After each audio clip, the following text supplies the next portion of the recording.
It's a question for Ranvir.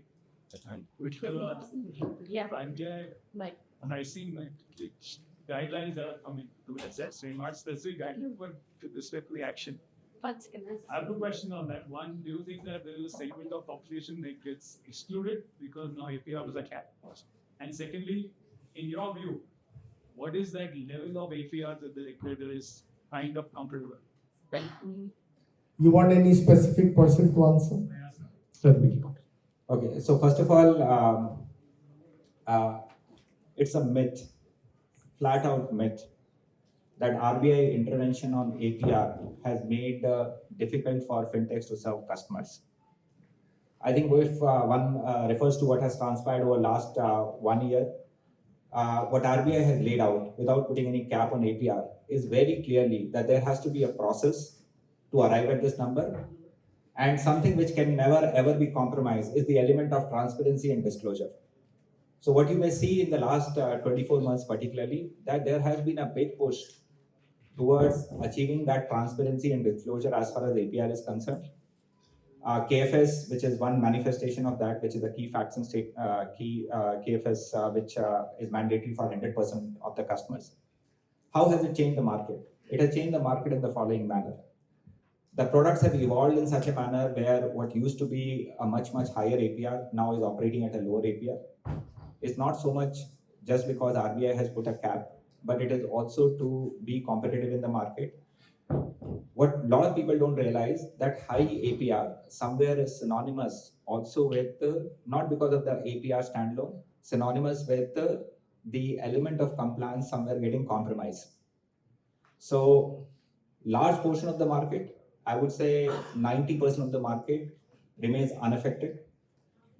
People like us who were doing shorter tenure loans, which are less than 6 months, now have moved to 12, 24 months, because you can serve the customer better without getting into a zone where the APR would be higher. It also puts a method to the entire process of arriving at the APR. So that is how many people have transformed. And I think if there is any evidence to go by in the market, the evidence is rather crystal clear that the APR has not come in a way of putting a stifle to the whole growth in the fintech industry. Your second question, needless to say, is a speculative one. I don't think I would be in a position to say that what is an acceptable APR for RBI. But there are 2-3 things which have to be said.